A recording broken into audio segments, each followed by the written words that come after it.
나누겠습니다. 하나님과 우리 사이를 방해하는 가장 큰 원인이 있다면 그것은 바로 죄입니다. 죄가 하나님과 우리 사이를 가로막고 하나님께 나아갈 수 없게 만드는 가장 큰 원인이라는 것이죠. 그래서 여러분 이사야 59장 1절 말씀 이하에 보면 우리에게 말씀하기를 여호와의 손이 짧아 구원하지 못하심도 아니요 귀가 둔하여 듣지 못하심도 아니라 오직 너희 죄악이 너희와 너희 하나님 사이를 갈라 놓았고 너희 죄가 그의 얼굴을 가리어서 너희에게서 듣지 않으시게 함이라, 이렇게 말씀하고 있습니다. 그렇게 여러분, 하나님과 우리의 관계를 좋아지게 하기 위해서는 우리가 필연적으로 반드시 해결해야 되는 문제가 하나 있는데 그것이 바로 우리 안에 있는 죄의 문제입니다. 오늘 사도 요한이 하나님의 자녀된 우리 모든 성도들에게 권면하는 것이 하나 있어요. 그것이 바로 오늘 1절에 나오는 말씀인데요. 1절 말씀을 한번 같이 읽어볼까요? 앞에 보시고 한번 읽겠습니다. 시작. 나의 자녀들아, 내가 이것을 너희에게 쓰면 너희로 죄를 범하지 않게 하려 함이라. 아멘.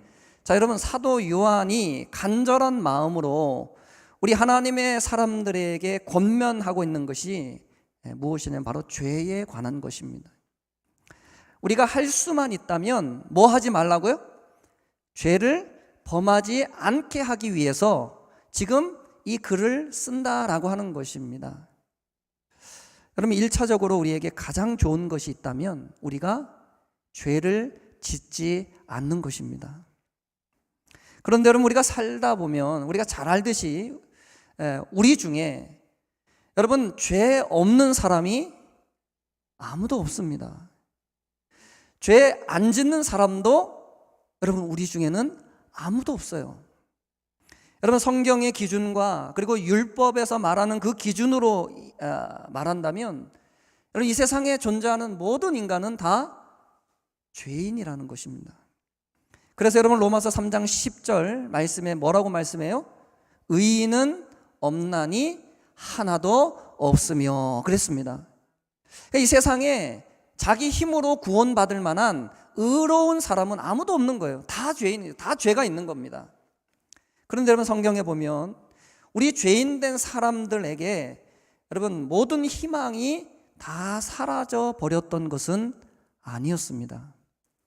비록 우리 인간들은 하나님께 죄를 지어서 멸망할 수밖에 없는 존재들이 되었지만 여러분, 사랑이 넘치는 우리 하나님께서 죄인된 우리 모든 인간들이 죽지 않는 방법을 미리 마련해 두셨다라고 말씀하고 있는 것입니다. 그것이 뭐예요? 바로 예수 그리스도를 믿는 것입니다.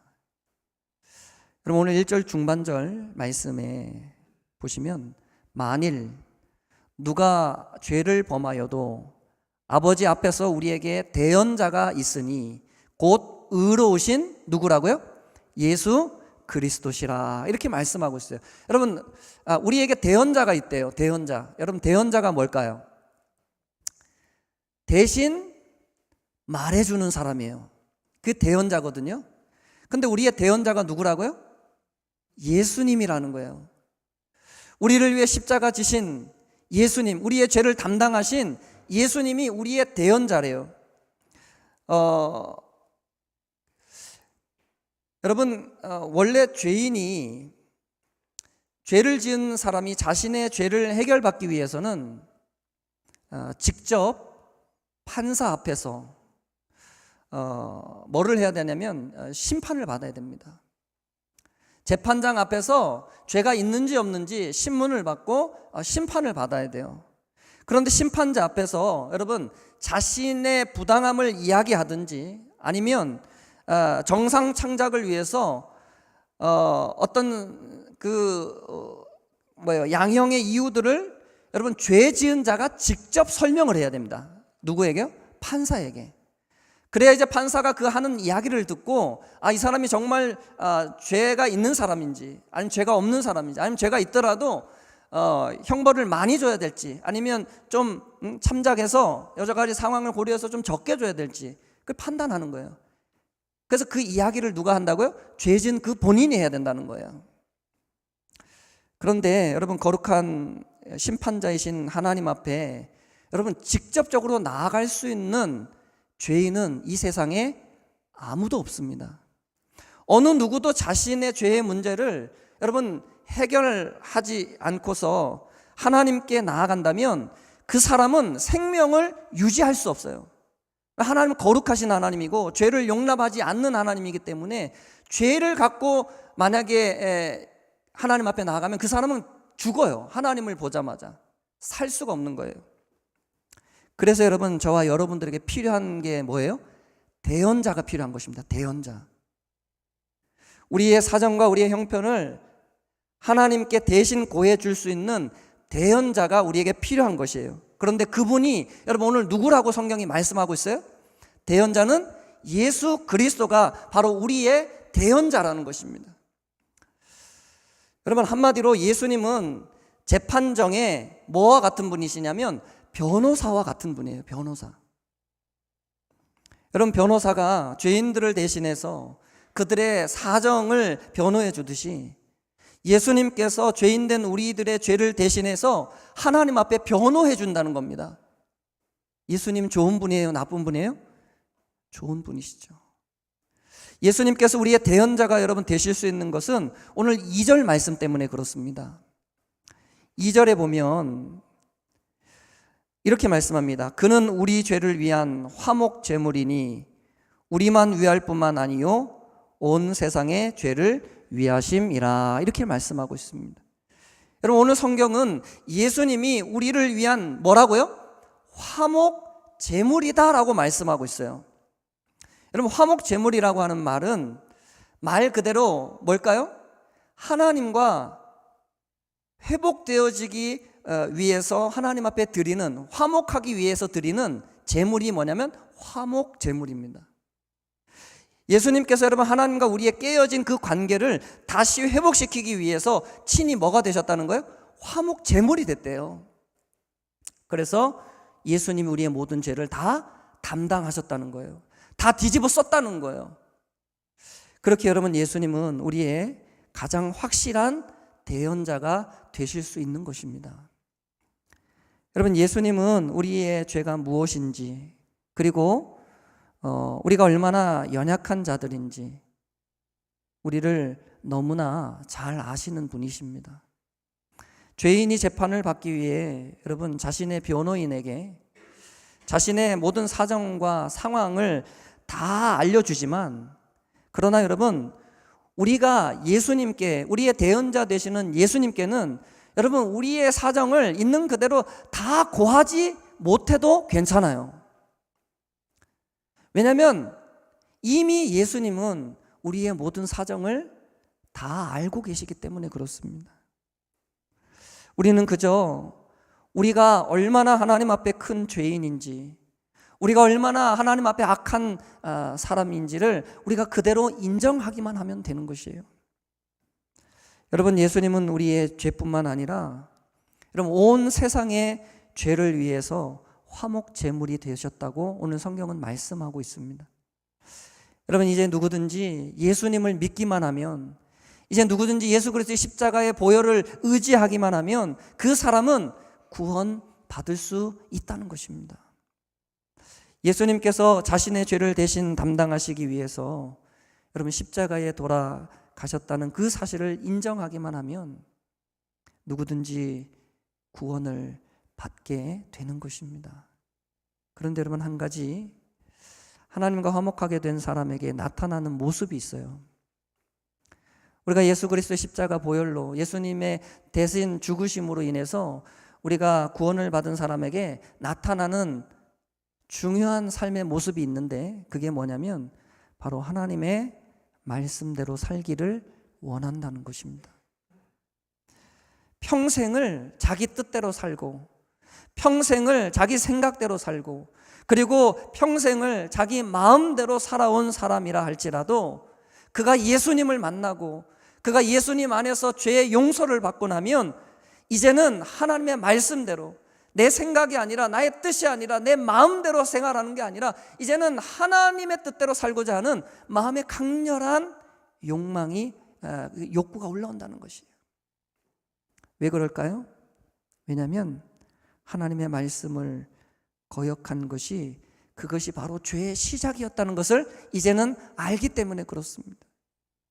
하나님께서 가장 싫어하시는 것이 하나님의 말씀을 거역하는 것, 불순종하는 것이라고 하는 것을 알기 때문에 이제는 누구보다도 더 말씀대로, 하나님 뜻대로 살기 원하는 그 마음의 소원이 일어나는 것입니다.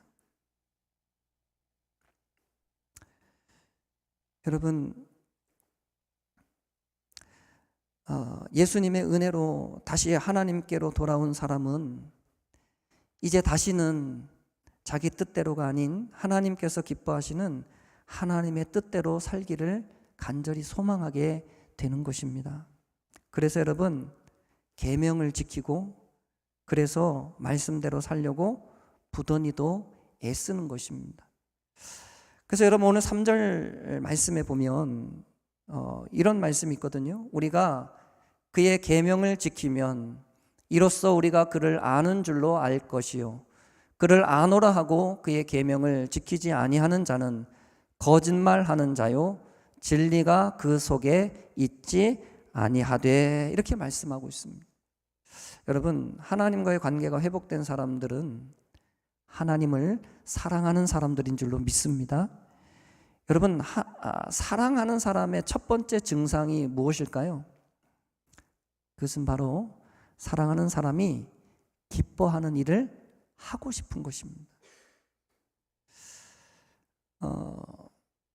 내가 잘하지 못해도, 내가 좀 서툰 일이라 할지라도, 그리고 지금까지 내가 한 번도 해본 적 없는 일이라 할지라도 사랑하는 사람이 원한다면 그 일을 기꺼이 하게 되는 게 그게 사랑하는 사람의 마음인 거예요.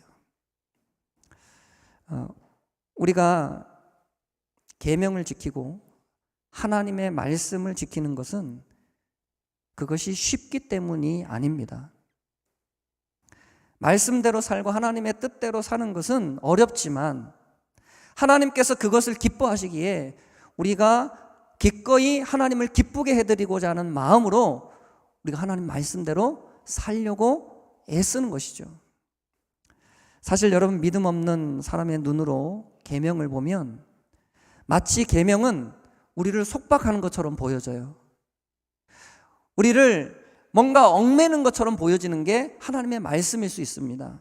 그러나 여러분, 하나님을 사랑하는 사람의 눈으로 말씀을 보고 계명을 보면 그것이 오히려 감사로 보이고 오히려 기쁨으로 보이는 거예요. 이것이 뭔가 하나님이 우리를 얽매이게 만들고 우리를 억압하는 도구가 아니라, 말씀으로 하나님 우리를 붙들어 주는구나, 말씀으로 하나님께서 우리를 붙잡아 주시는구나, 그렇게 느껴지는 것입니다.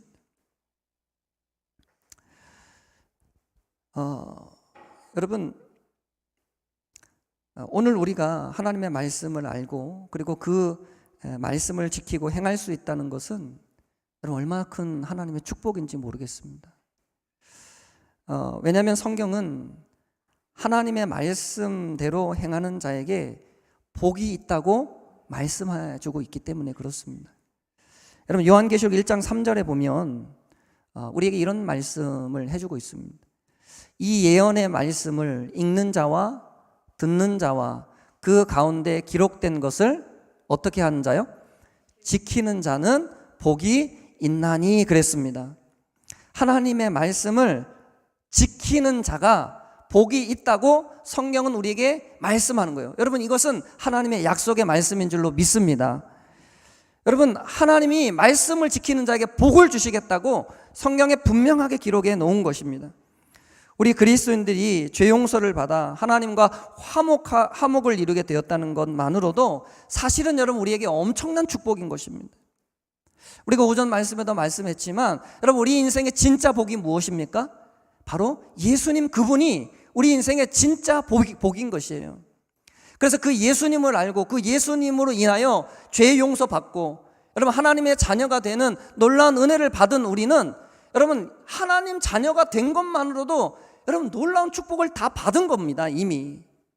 그런데 여러분, 하나님은 거기서 그치지 아니하시고 여러분 계속해서 우리에게 복의 복을 더해 주시는데, 그게 뭐냐면 하나님의 말씀과 하나님의 뜻대로 살게 하셔서 하나님이 그 말씀을 지키는 자에게 주시기로 약속한 그 복까지 우리에게 더해 주신다는 거예요. 여러분, 이게 놀라운 하나님의 은혜인 거예요. 저는 여러분 이 하나님의 복을 생각하면서 뭐가 생각났냐면, 은행에서 주는 복리 이자가 생각났어요.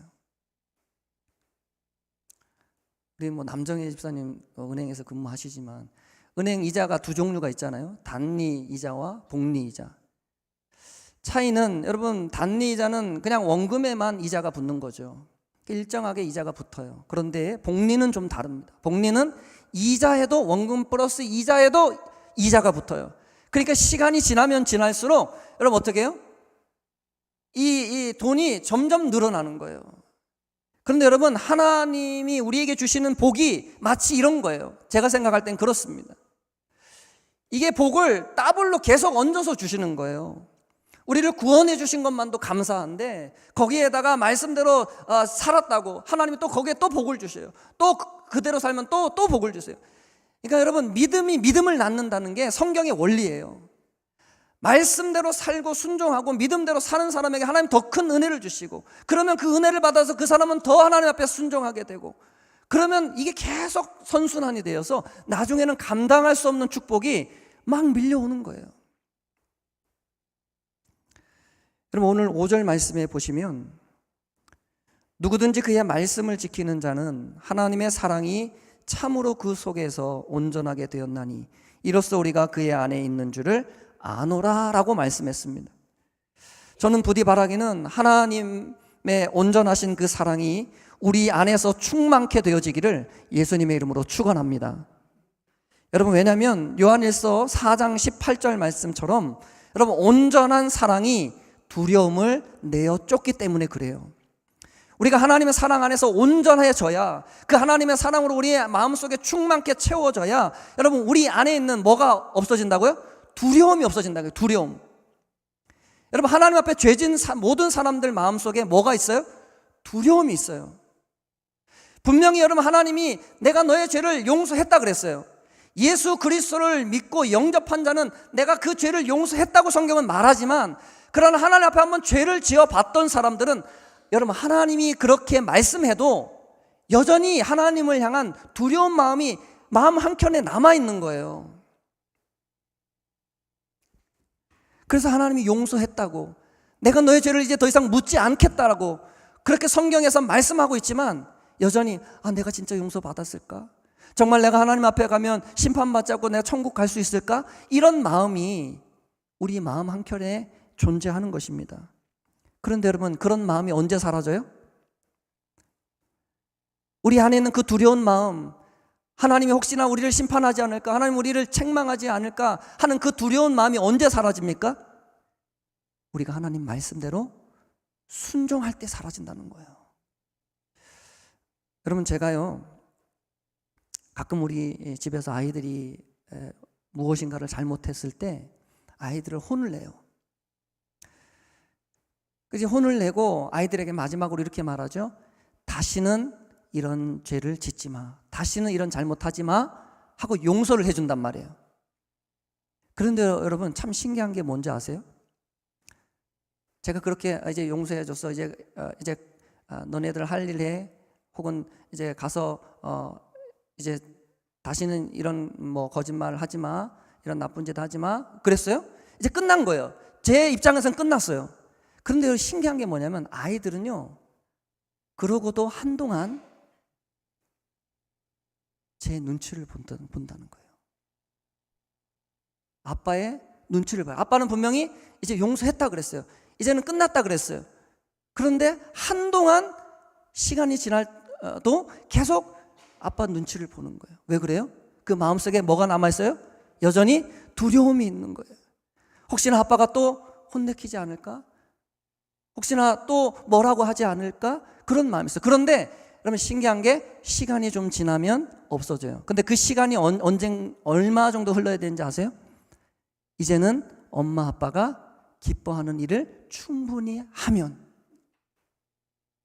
이제는 내가 이제 엄마 아빠의 사랑스러운 그런 딸로 아들로 내가 충분히 살고 있다, 내가 그 부모님 말씀에 순종하며 살고 있다라고 자기가 충분히 인식할 정도 되면 이제 그 얼굴 표정에서 두려움이 사라져 버리는 거예요. 여러분 오늘 성경이 우리에게 말씀하는 게 그거예요. 하나님은 분명히 우리에게 용서했다고 말씀했어요. 내가 예수 그리스도 안에 있는 너희의 모든 죄를 내가 사했고 내가 다시는 기억하지 않는다. 내가 그 죄를 내 등 뒤로 던졌다 그랬거든요. 하나님은 안 본다고요. 그러나 우리가, 죄인인 우리가 그냥 우리가 생각할 때 하나님이 두려운 거예요. 그런데 그것을 없앨 수 있는 방법은 말씀대로 사는 거예요.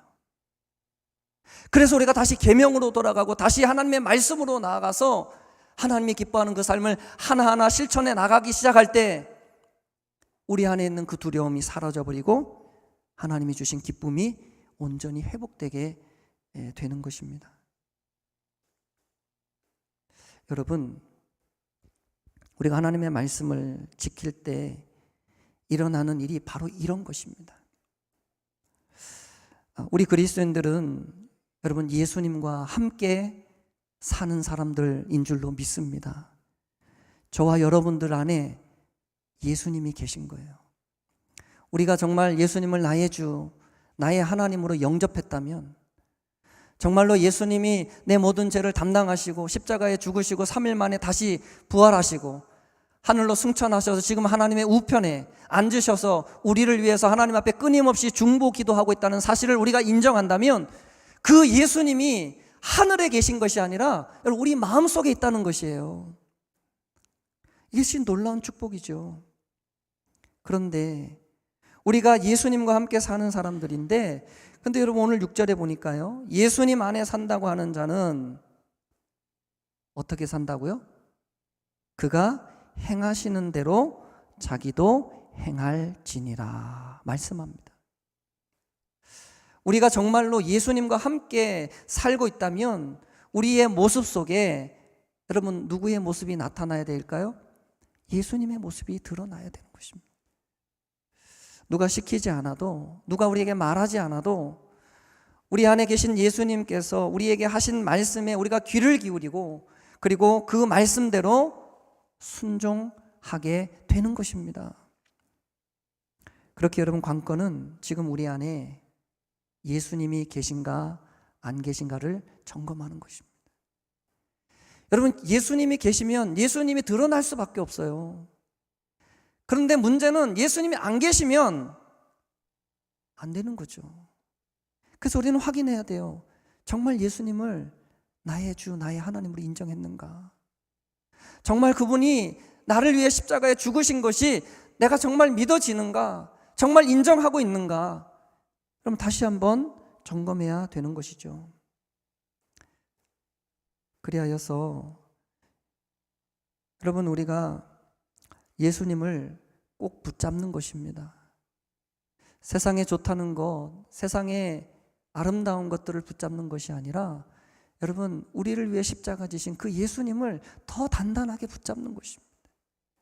아무리 세상이 우리를 향해 달려들고 아무리 세상에 많은 문제들이, 많은 풍파들이, 거친 풍랑이 우리를 향해 달려온다 할지라도 여러분 예수님에게서 떨어지지 않는 그런 신앙을 우리가 만들어야 된다는 거죠. 그리하여서 포도나무에 붙은 가지처럼 많은 열매를 맺으며 우리가 하나님이 기뻐하는 삶의 모습들을 거둔다면 하나님은 반드시 우리를 축복하시고 그리고 우리의 인생을 영원한 하나님께로 인도해 주실 줄로 믿습니다. 여러분 오늘은 우리의 화목제물이 되신 예수님과 그리고 우리가 예수님의 말씀을 따라 살아야 하는 이유에 대해서 우리가 함께 말씀을 나누었습니다. 이런 말씀을 잘 기억하시고 늘 예수님 안에서 예수님과 함께 사셔서 우리 안에 있는 죄를 이기시고 우리 안에 있는 두려움을 이기시고 예수님과 함께하는 그 기쁨으로 날마다의 삶 속에 승리하며 살아가는 우리 귀한 성도님들 그리고 가정들이 다 되시기를 예수님의 이름으로 간절히 축복드립니다.